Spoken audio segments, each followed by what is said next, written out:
Swayam Prabha. Digital India. Educated India.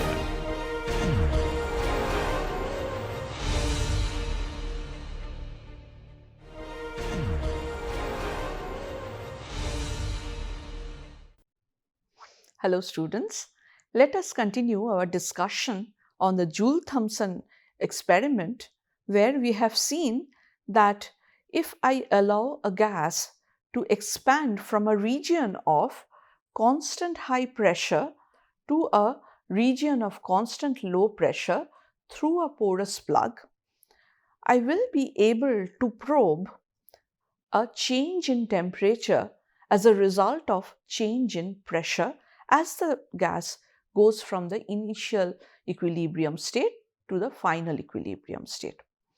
And under such isenthalpic condition, I can measure what is known as the Joule-Thomson coefficient that can be measured as delta T by delta P under isenthalpic condition. Now let us have a look and see what are the typical observations in the case of Joule-Thomson experiment.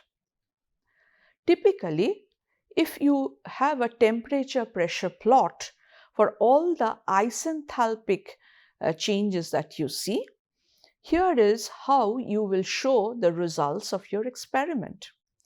So let me have a look at the first set of curve. So what does this curve refer to?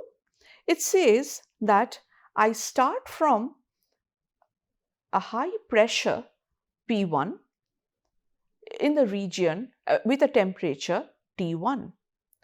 Then I allow it to pass through this porous plug and go to a region of a lower pressure, which is this pressure value, and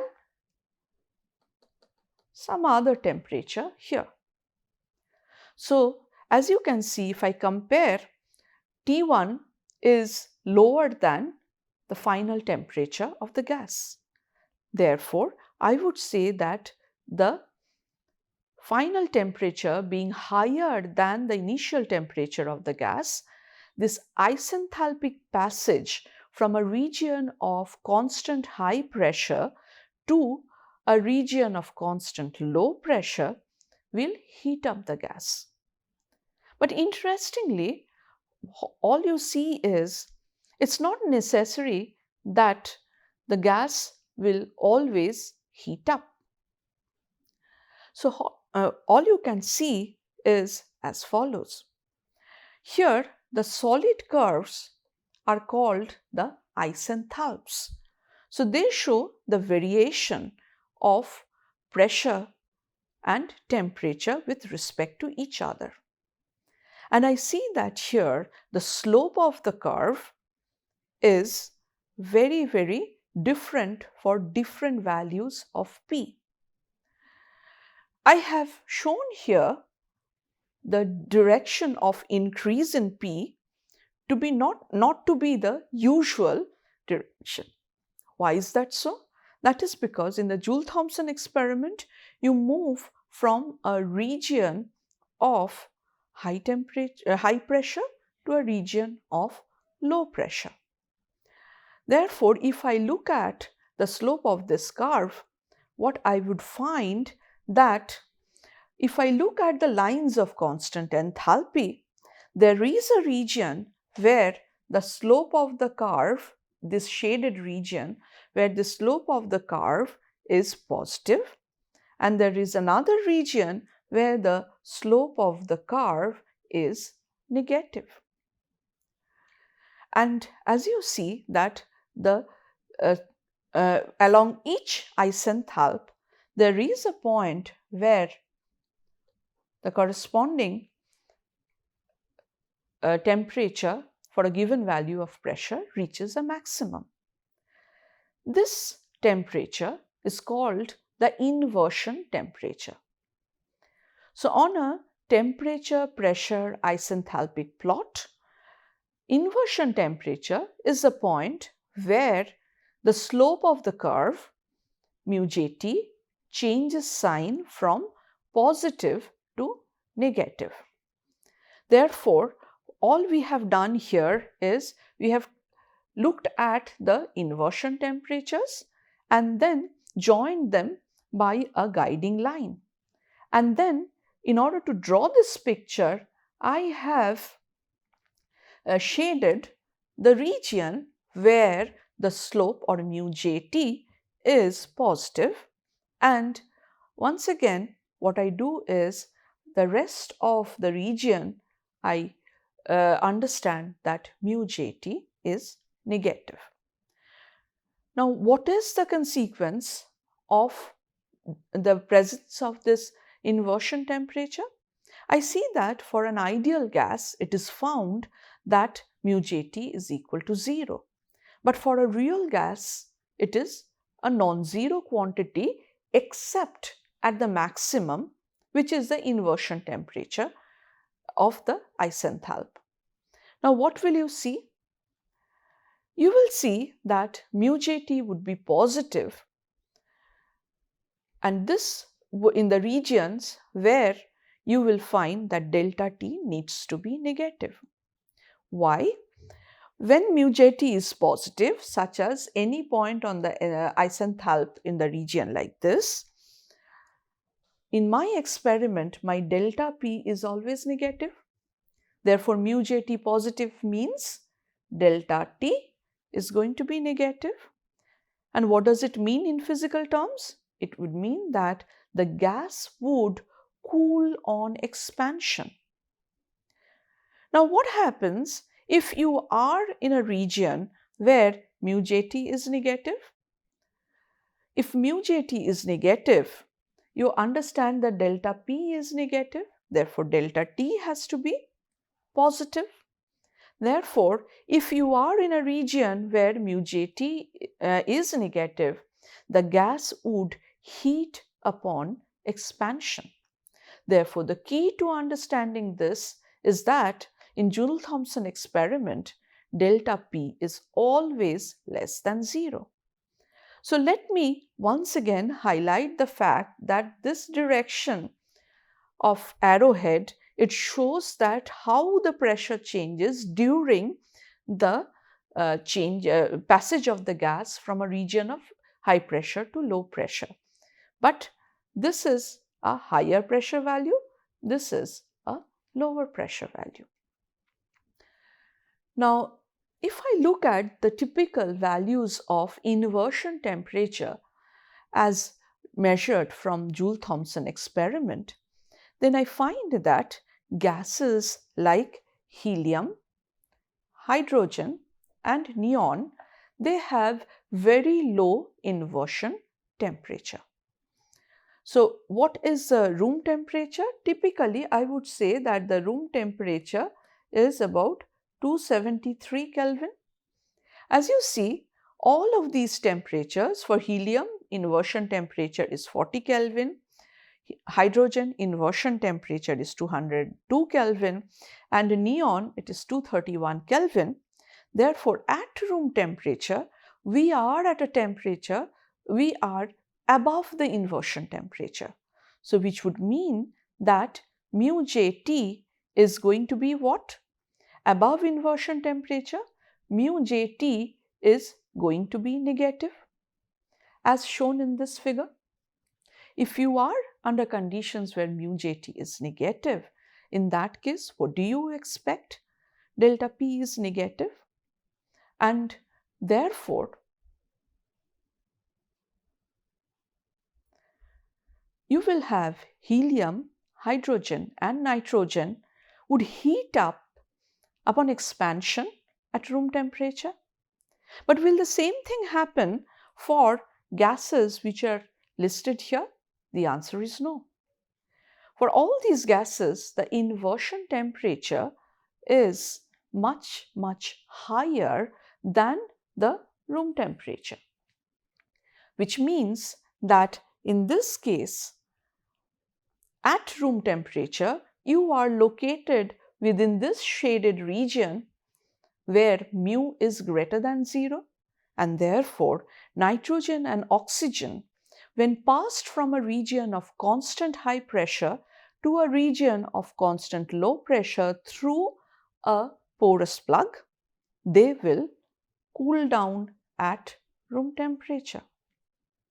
This is exactly what you see in while you are letting the air out from your bicycle tire. So what you have inside the bicycle tire is air, and the inversion temperature of air is 673 Kelvin. Therefore, you expect that when you release the air from the bicycle tire tube, which is at a higher pressure, that will cool down upon expansion at room temperature. But why does it happen? It happens because of the interactions present in the real gas. Actually, if you consider a van der Waals gas, it can be shown that mu Jt is related to A and B, which signify the underlying interaction parameters in the real gas. We will have a look at how to derive such expression later, but I would like to remind you that this kind of relationship is not within really the framework of thermodynamics, in the sense that thermodynamics does not distinguish between the microscopic picture of a real gas and an ideal gas. It's only when I can characterize a real gas by an equation of state in terms of thermodynamic variables like pressure, volume, and some macroscopic parameter like A and B, then only I can express a measurable thermodynamic property or a response function of the system in terms of quantities which reflect the presence of interactions at the microscopic level. Now that we have talked about the Joule-Thomson experiment, let me once again summarize the changes in U and H in terms of thermodynamic response functions. So here I have listed a few thermodynamic response functions which we have come across. The first one is Cv, the second one is Cp, the third one is the isobaric expansion coefficient, the fourth one is the Joule coefficient, and finally we have come across the Joule-Thomson coefficient. You must realize that all of these quantities can be measured in real world, and they are regularly measured in the laboratory. And these informations about many different materials are now available as tables and made and wide use of in many experiments. Now, once I know these thermodynamic response functions for different systems, then I understand that I can estimate delta U or delta H during a change in state. For example, if I have a constant volume process, my delta U would be Cv into delta T. If I have a constant temperature process, then my delta U is going to be minus of the Joule's coefficient Cv into delta V. If I have changes in both temperature and volume, I can relate delta U directly to the change in temperature delta T and the change in volume delta V using this particular equation. Now, if I am talking about the change in enthalpy, I will start by expressing H as a function of temperature and pressure. And if I have a constant pressure process, I have already said that delta H is nothing but Cp into delta T. If I have a constant temperature process, then delta H is nothing but mu Jt into Cp into delta P. And if there is a change in both temperature and pressure simultaneously, then delta H is given by delta T and delta P both with the corresponding coefficients depending on mu Jt and Cp.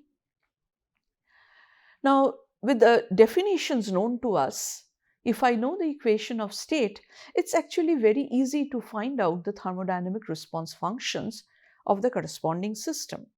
And this is what I have shown here for an ideal gas. So if I have 1 mole of an ideal gas, it is very easy to show that I can have analytical expressions for all the 5 thermodynamic response functions that you see. But here I have used one relation in addition to the ideal gas equation, and that is U is equal to 3 by 2 N R T. Okay, so when N is equal to 1 per mole, U is equal to 3 by 2 RT, and then del U del TV, that is given by 3 by 2 R. Similarly, you can show that Cp would in that case turn out to be 5 by 2 R. And you can use these relationships in conjunction with PV equal to nRT to show that mu J is 0 and mu Jt is also equal to 0. I would leave this as an exercise for you to try out on your own. Let us next discuss another practice problem.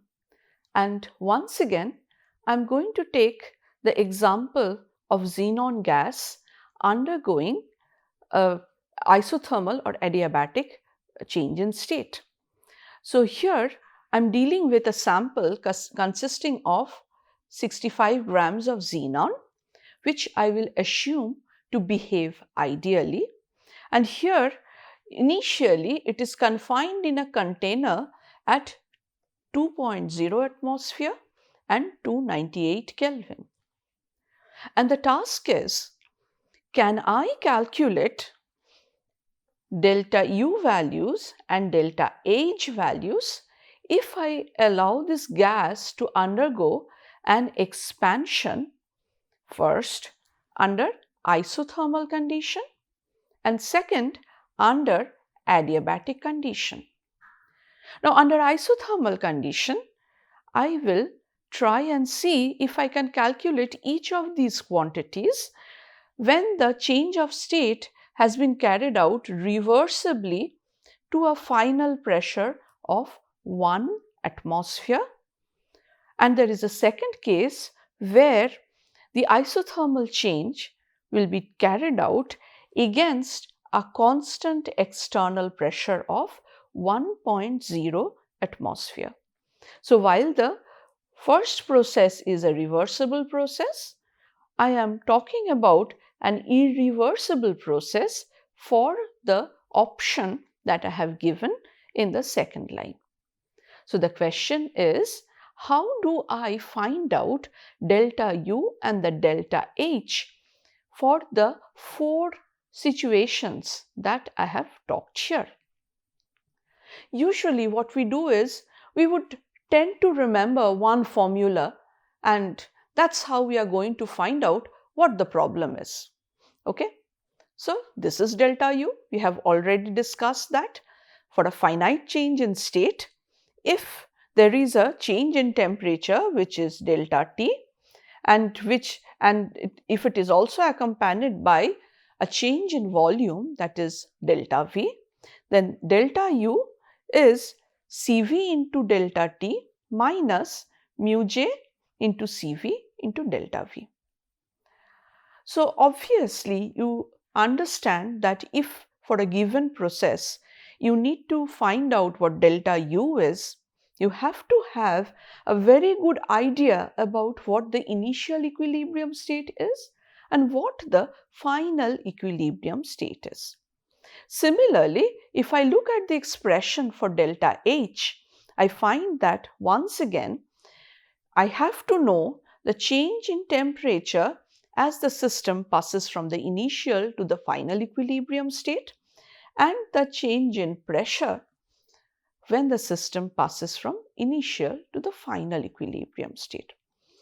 As evident from the problem that I'm discussing here, you may not always be given these quantities like delta T, delta V or delta P in your experimental data. Therefore, you will have to use the equation of state to find out the right quantities that will allow you to calculate the target quantities like delta U or delta H.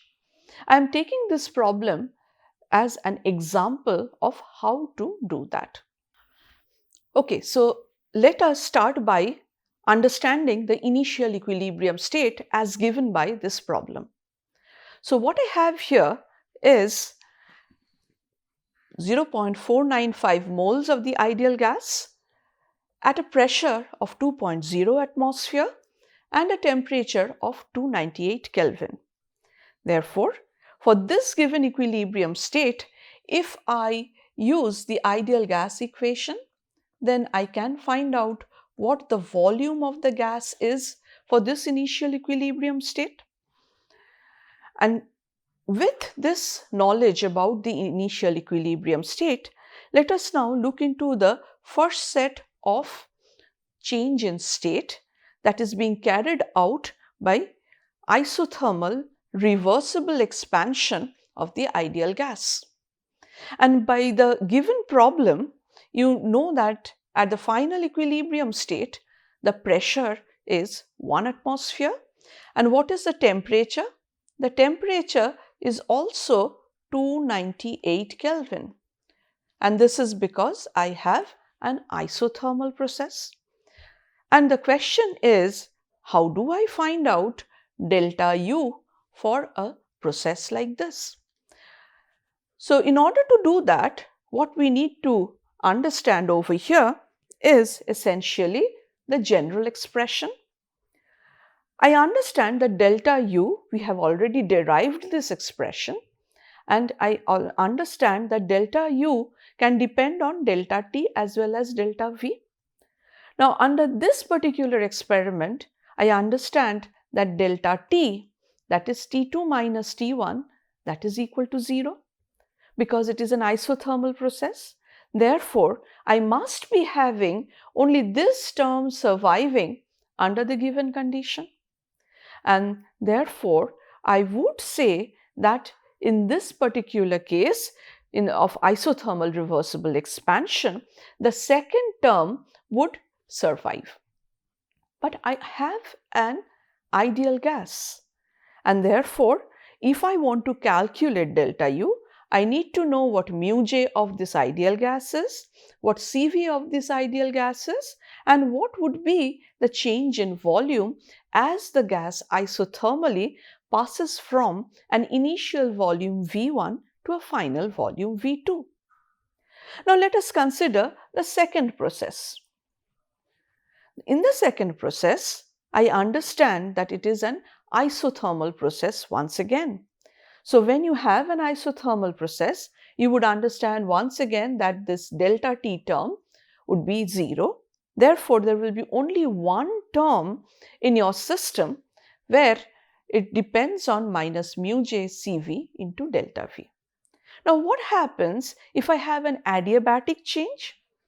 In an adiabatic change expansion, you will have both the delta T as well as the delta V involved in the change of state. Under such condition, you would expect that yes, I should be able to use both these terms to evaluate the corresponding delta U.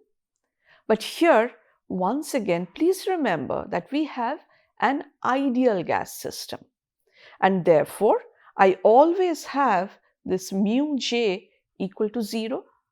Therefore, if I write down explicitly what these different quantities are going to be, I find that yes, in both these cases, delta U is dependent only on delta V, and in the adiabatic expansion, I am writing it only in terms of delta T. And this is because here delta T is equal to 0 for the isothermal process, and here I do not write delta V. Why? That is because irrespective of the process that I am carrying out, this quantity mu j is equal to 0. Therefore, I understand that here delta u would be equal to 0, not because delta v is equal to 0, but rather because mu j is equal to 0.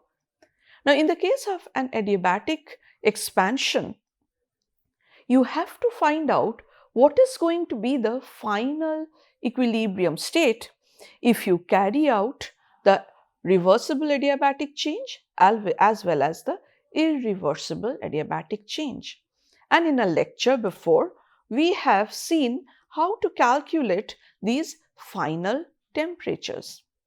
And therefore, if I know the initial and the final temperatures, for an ideal gas, I can immediately find out what the delta U values are, and therefore I can immediately put in all the values that I know about these response functions Cv and mu j, and find that for a passage of the system from this initial equilibrium state to the respective final equilibrium state, there will be distinct changes in the values of u. Now, if I consider the same problem and think about how much change in delta H I expect in a system like this, then what I will find is, once again, I will use this expression that delta H will depend on delta T and it will also depend on delta P.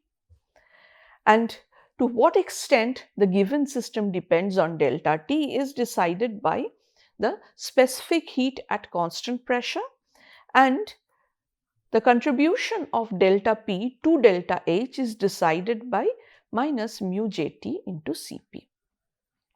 Now, once again, you remember that for the given process, I have to understand what my final equilibrium state is, and accordingly I will write down the expressions of delta H over here.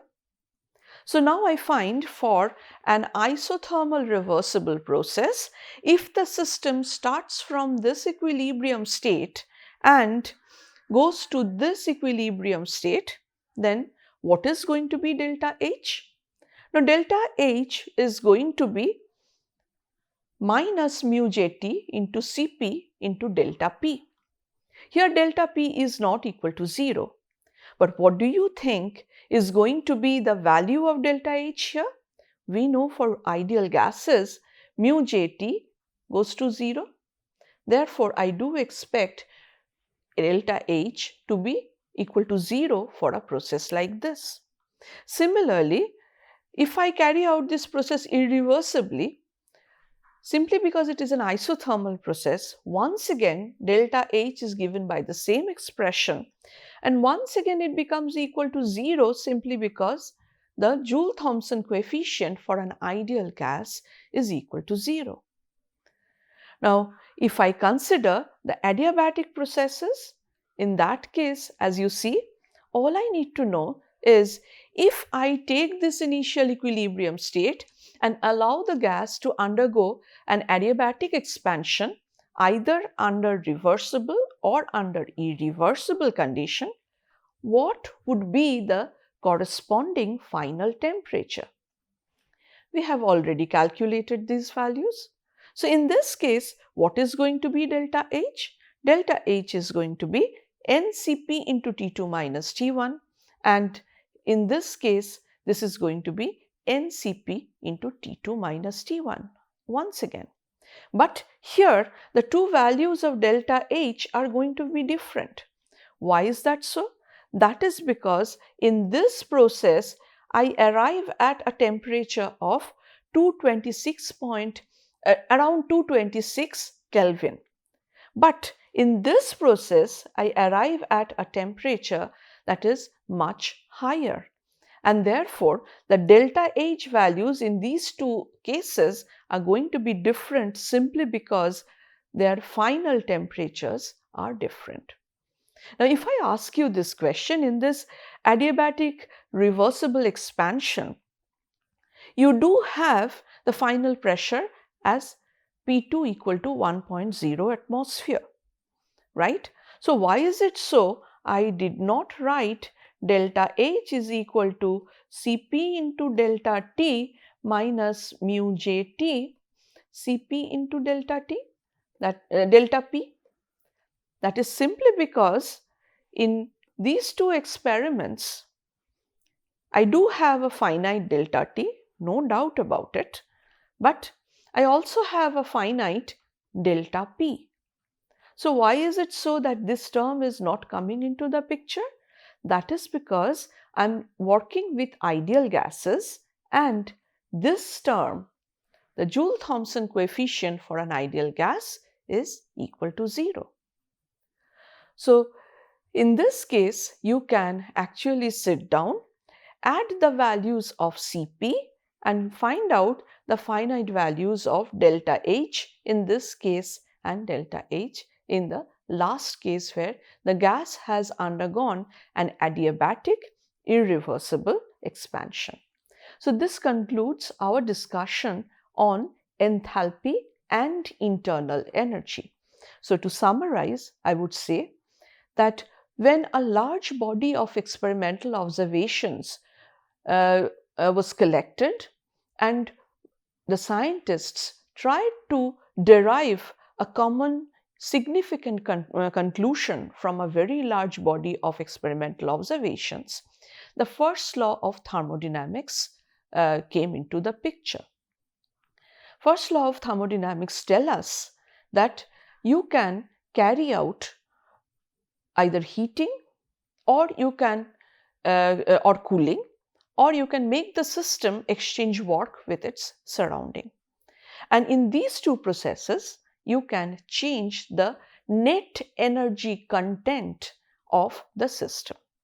Now, when you are talking about the net energy content, you understand that the supply of heat could have been done either at constant volume condition or at a constant pressure condition.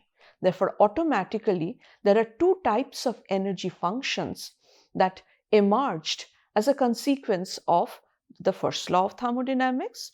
These are internal energy and enthalpy.